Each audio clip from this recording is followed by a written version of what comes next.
A kú déédé àsìkò yìí. Kókó inú ìwé ìròyìn la mú wá fún yín láti inú àwọn ìwé ìròyìn ilé wa.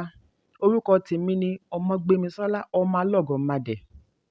Ìgbìmọ̀ ìpàdé Federal Executive Council (FEC) ṣe àfihàn ètò ọrọ̀ ajé ọlọ́dún mẹ́ta láti fi wá ojútùú sí ìṣòro ọrọ̀ ajé tí ó ń kojú orílẹ̀-èdè.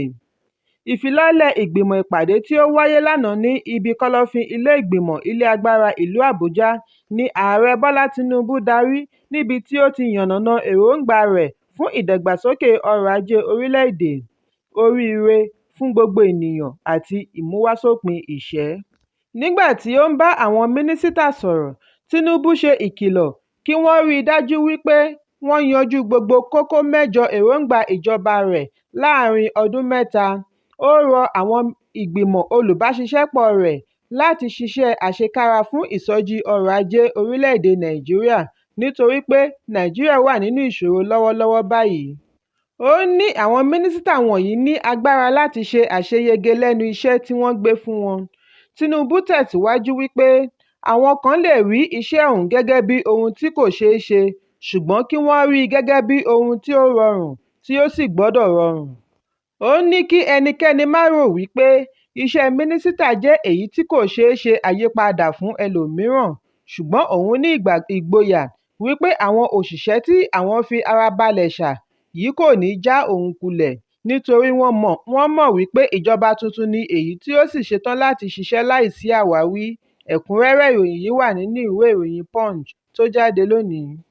Adarí ajìjàǹgbara fún ilẹ̀ Biafra, Indigenous People of Biafra (IPOB), Nnamdi Kanu, tí wọ́n fi sí àhámọ́, ti sọ fún ìjọba àpapọ̀ wípé òun kò ní bẹ̀bẹ̀ fún ìdásílẹ̀ lẹ́yìn tí adájọ́ Binta Nyako láti Ilé-ẹjọ́ Gíga ìlú Àbújá ti dá òun sílẹ̀. Àfihàn yìí wáyé nínú lẹ́tà ọjọ́ 25 oṣù kẹjọ ọdún 2023 tí agbẹjọ́rò Kanu, Àgbàmọ̀fin Mike Ozekhome, bu ọwọ́ lù. Alẹ́ àná ọjọ́ 28 ni wọ́n fi lẹ́tà náà ránṣẹ́ sí akọ̀ròyìn. Ozekhome ní ó pe àkíyèsí sí ipò àìlera Kanu nínú àhámọ́ àjọ ọ̀tẹlẹ̀múyẹ́ Department of State Services (DSS). Agbẹjọ́rò pè fún adájọ́ ilé-ẹjọ́ gíga láti yan májísírèètì tí yóò lọ ṣe àbẹ̀wò sí ọgbà ẹ̀wọ̀n DSS. Gẹ́gẹ́ bí ọ̀rọ̀ Kanu, rírawọ́ ẹ̀bẹ̀ fún òmìnira yóò jẹ́ àrífín sí olóògbé Pa Mbazulike Amaechi tó jẹ́ wípé pẹ̀lú àìlera rẹ̀ ló fi ń fi gbogbo ìgbà rìnrìn àjò láti gúúsù ìlà oòrùn wá sí Àbújá wá bẹ ìjọba àpapọ̀ kí wọ́n wo ti bí òun ṣe ń kú lọ, ṣùgbọ́n tí ìjọba àpapọ̀ ṣẹnu gbálágún sí ìbéèrè rẹ̀. Fún ìdí èyí, Kanu ti pinnu wípé òun kò nílò láti bẹ ìjọba àpapọ̀ kí wọ́n dá a sílẹ̀ nítorí ilé-ẹjọ́ ti dájọ́ lé e lórí, ìdájọ́ ilé-ẹjọ́ sì fìdí múlẹ̀ títí dòní. Ní báyìí, wọ́n wá pe àwọn onínúure ènìyàn láwùjọ láti jẹ́ kí wọ́n mọ̀ wípé fífi Kanu sí àhámọ́ kò tọ̀nà lábẹ́ òfin, kí ilé-ẹjọ́ gíga pèsè ọjọ́ fún gbígbọ́ ẹjọ́ kòtẹ́milọ́rùn tí ìjọba àpapọ̀ pè gẹ́gẹ́ bí ó ti wà nínú ìtọ́ni ilé-ẹjọ́ gíga. Ẹ̀kúnrẹ́rẹ́ ìròyìn yìí wà nínú ìwé ìròyìn Punch tó jáde lónìí. Àjọ alámòjútó ìṣẹ̀lẹ̀ pàjáwìrì ẹ̀ka ìpínlẹ̀ Bayelsa State Emergency Management Agency (BAESEMA) ṣe ìkìlọ̀ lánàá fún àwọn ará ìlú wípé àwọn oúnjẹ tí wọ́n jí kó nínú ilé ìkẹ́rùsí ní Yenagoa lè ṣe àkóbá fún àgọ́ ara. Ilé ìkẹ́rùsí tí ó wà ní agbègbè Panchia ní ìlú Yenagoa jẹ́ ibi ìkẹ́rùsí àwọn ohun amáyédẹrùn fún àwọn tí wọ́n ní ìjàmbá ẹ̀kún omi ní ọdún 2022 kí wọ́n tó lọ fọ́ ibẹ̀ ní alẹ́ ọjọ́ Àìkú. Adarí gbogbogbò fún àjọ BAESEMA, Walaman Igubia, wá rọ àwọn tí wọ́n fọ́ ilé ìkẹ́rùsí yìí kí wọ́n má fi ẹnu kan àwọn oúnjẹ wọ̀nyí fún àlàáfíà wọn. Ó ní ìjọba tí ó bá nífẹ̀ẹ́ ará ìlú dọ́kàn kò ní fún ará ìlú rẹ̀ ní irúfẹ́ oúnjẹ bẹ́ẹ̀ gẹ́gẹ́ bí ohun amáyédẹrùn. Igubia fi kún un wípé nígbà tí òun ṣe àbẹ̀wò sí ibi ìkẹ́rùsí yìí nínú ọdún yìí fún ìpalẹ̀mọ́ òjò tí ó ń bọ̀ ni òun rí àwọn oúnjẹ bíi ìrẹsì àti gààrí tí wọn kò wúlò mọ́ tí òun sì ní kí wọ́n kó wọn sí ẹ̀gbẹ́ kan kí wọ́n lè dànù ní ọjọ́ kejì. Ó tẹ̀síwájú wípé àwọn ohun tí wọ́n gbá jọ sínú àpò ìdalẹ̀nùsí yìí fẹ́ẹ̀ tó báàgì ìrẹsì 10 àti gàárì pẹ̀lú àwọn àkúfọ̀ agolo òróró. Ìgùbí àtẹnumọ́ wípé àwọn nǹkan wọ̀nyí kì í ṣe ohun amáyédẹrùn tó dára, bẹ́ẹ̀ sì ni àjọ wọn tàbí ìjọba ìpínlẹ̀ kò patan mọ́ ọn. Fún ìdí èyí, kí gbogbo àwọn tí wọ́n jí oúnjẹ wọ̀nyí kó máa jẹ ẹ́ fún àǹfààní wọn. Wọ́n wá fi dá ará ìlú lójú wípé àwọn yóò ṣe agbátẹrù ohun amáyédẹrùn tí ìjọba àpapọ̀ bá pèsè láti fi ṣe àdínkù sí ìṣòro tí àyọkúrò ìrànwọ́ epo dá sílẹ̀ àti ìpèsè fún ìjàmbá ẹ̀kún omi lọ́dún yìí. Ẹ̀kúnrẹ́rẹ́ ìròyìn yìí wà nínú ìwé ìròyìn Vanguard tó jáde lónìí. Lójijì ni a gbọ́ wípé adarí iléeṣẹ́ reluwé Nigerian Railway Corporation (NRC) Fidet Okiria ti ń gbáradì àti káwọ́ pẹ̀yìn rojọ́ lẹ́yìn àfisùn wípé kò ṣe àmójútó ìlúmọ̀ọ́ká ọkọ̀ ojú irin Àbújá sí Kaduna dáadáa. Fún ìdí èyí, Okiria pẹ̀lú àwọn ikọ̀ rẹ̀ yóò farahàn níwájú Mínísítà fún ìgbòkègbodò ọkọ̀ Seidu Alkali láti ṣàlàyé ojúṣe reluwé tí í ṣe ọkọ̀ ìrìnnà tí ó pẹ́ jùlọ lórílẹ̀-èdè Nàìjíríà ní ilé Bukadike Karima lónìí ní ìlú Àbújá.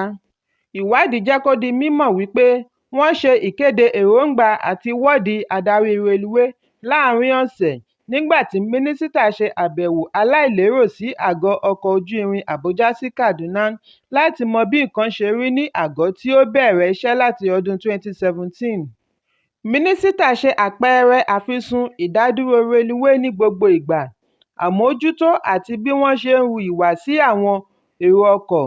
Ó ní Okiria ni yóò tìkára rẹ̀ wá ṣàlàyé ìdí tí kò fi ní gba èrè ẹ̀ṣẹ̀. Ẹ̀kúnrẹ́rẹ́ ìròyìn yìí wà nínú ìwé ìròyìn Vanguard tó jáde lónìí. Ìjọba ìpínlẹ̀ Edo ti tú ilé ká fún àwọn oníròyìn lábẹ́ ọ́fíìsì igbákejì gómìnà Philip Shaibu. Bákan náà ni gómìnà Godwin Obaseki darí Shaibu kí ó máa béèrè fún akọ̀ròyìn tí yóò bá a ṣiṣẹ́ láti iléeṣẹ́ ìròyìn àti ìdánilẹ́kọ̀ọ́ bí ó bá nílò akọ̀ròyìn láti ìsinyìí lọ. Obaseki sọ eléyìí di mímọ̀ nínú àtẹ̀jáde kọmíṣánná fún ìròyìn Chris Osa Nehikare ní àná ọjọ́ Ajé. Ìgbésẹ̀ yìí wáyé lẹ́yìn ìṣẹ̀lẹ̀ níbi ayẹyẹ ìdúpẹ́ 60 ọdún Midwest Referendum níbi tí àwọn akọ̀ròyìn tí wọ́n pe ara wọn ní akọ̀ròyìn igbákejì gómìnà ti gbìyànjú àti já wọ gbọ̀ngán níbi tí gómìnà àti àwọn àlejò pàtàkì fìkàlẹ̀ sí. Ìgbésẹ̀ yìí jẹ́ èyí tó lòdì sí òfin àti ìlànà tí wọ́n fi ṣe àgbékalẹ̀ iṣẹ́ àwọn akọ̀ròyìn. Gómìnà ní ìgbésẹ̀ yìí jẹ́ ohun tí ó tàbùkù gidigidi. Ẹ̀kúnrẹ́rẹ́ ìròyìn yìí wà nínú ìwé ìròyìn Daily Post tó jáde lónìí.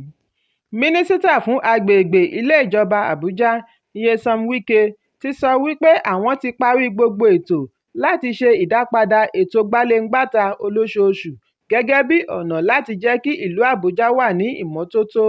Wike sọ eléyìí ní àná ọjọ́ Ajé ní ìlú Àbújá lẹ́yìn ìpàdé bòńkẹ́lẹ́ pẹ̀lú àwọn agbaṣẹ́ṣe tí wọ́n ń mójútó àkànṣe iṣẹ́ ní agbègbè ilé ìjọba. Ó ní òun ti yán létí Ààrẹ Bọ́lá Tinubu wípé kí wọ́n máa ṣe gbaléǹgbàta ó kéré tán 2 lóṣù láàrin aago 7 àárọ̀ sí aago 10 àárọ̀.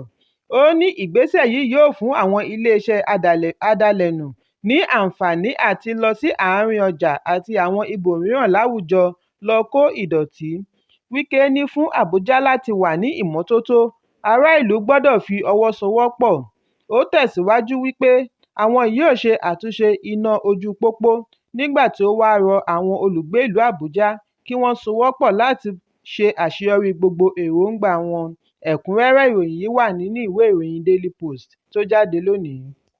Àjọ àwọn Fúlàní darandaran Miyetti Allah ti kéde ìgbésẹ̀ ààbò tí yóò ran àwọn àjọ aláàbò lọ́wọ́ láti dẹ́kun ìwà ọ̀daràn, ajínigbé àti agbésùmọ̀mí. Wọ́n ṣe àfihàn yìí níbi ètò ọlọ́dọọdún pẹ̀lú àwọn aṣojú ní ìpínlẹ̀ Nasarawa. Bákan náà ni àjọ Miyetti Allah rọ ọ̀gá ọlọ́pàá yányán láti gbé ìgbésẹ̀ tí yóò dáàbò bo àwọn Fúlàní darandaran lọ́wọ́ àwọn oníjà ẹlẹ́yàmẹ̀yà àti àjọ aláàbò aládàáni káàkiri orílẹ̀-èdè. Nínú àtẹ̀jáde tí ààrẹ ẹgbẹ́ Abdullahi Bádéjọ àti akọ̀wé ẹgbẹ́ Saleh Alhassan jọ buọwọ́ lù ni wọ́n ti bu ẹnu àtẹ́ lu àwọn gómìnà kan pẹ̀lú òfin tí ó sọ ọ̀nà àtijẹ àwọn darandaran di ìwà ọ̀daràn. Ó ní ìgbésẹ̀ yìí burú jáì, èyí sì jẹ́ ìwà ọ̀dájú tí ìjọba lè hù sí ọrọ̀ ajé Fúlàní. Nígbà tí wọ́n wá ń pe ilé ìgbìmọ̀ láti dá sí ọ̀rọ̀ tí ó wà nílẹ̀ yìí, àjọ Miyetti Allah ṣe àwáwí lórí bí àwọn akọ̀ròyìn ṣe ń bà wọ́n lórúkọ jẹ́, pàápàá jùlọ lórí ẹ̀rọ abánidọ́rẹ̀ẹ́, nígbà tí wọ́n wá rọ àwọn akọ̀ròyìn láti ṣe ìwádìí ìròyìn wọn kí wọ́n tó gbé e jáde, àìjẹ́ bẹ́ẹ̀ wọ́n á fi ẹ̀wọ̀n jura. Ẹ̀kúnrẹ́rẹ́ ìròyìn yìí wà nínú ìwé ìròyìn The Guardian tó jáde lónìí. Ilé-ẹjọ́ Tribunal tó ń gbẹ́jọ́ lórí èsì ìdìbò ààrẹ ti sẹ́ àhesọ wípé àwọn ti fi ìdájọ́ lórí ẹ̀sùn tí wọ́n fi tako ìdìbò tí ó gbé ààrẹ Bọ́lá Tinubu wọlé gẹ́gẹ́ bí ààrẹ orílẹ̀-èdè sí ọjọ́ 16 oṣù kẹsàn-án. Lówùúrọ̀ àná ni àwọn ìròyìn kan jẹ jáde wípé Tribunal fi ọjọ́ sí ìdájọ́ lórí ẹ̀sùn tí olùdíje du ipò lábẹ́ òṣèlú Labour Party Peter Obi àti èkejì rẹ̀ láti ẹgbẹ́ òṣèlú People's Democratic Party PDP Atiku Abubakar níbi tí wọ́n ti tako àṣeyọrí Tinubu nínú ìdìbò ọjọ́ 25 oṣù kejì ọdún 2023. Nígbà tí ó ń fèsì, akọ̀wé ilé-ẹjọ́ Tribunal Josephine J. Ekperobe sẹ́ àhesọ tí ó ti fa oríṣiríṣi awuyewuye pàápàá jùlọ lórí ẹ̀rọ ayélujára. Ó ní wọn kò tíì fi ọjọ́ sí i. Ẹ̀kúnrẹ́rẹ́ ìròyìn yìí wà nínú ìwé ìròyìn The Guardian tó jáde lónìí. Kókó inú ìwé ìròyìn àsìkò yìí kò ní jù báyìí lọ. Ẹ pàdé mi ní ìrọ̀lẹ́ fún àkọ́tun. Kí a tó lọ, ẹ má ṣaláì fi àríwísí yín ránṣẹ́, ìyẹn comment, kí ẹ sì bá wa subscribe sójúnà wa lórí YouTube kí Kókó Inú Ìwé Ìròyìn lè máa tẹ̀ yín lọ́wọ́ ní kíákíá.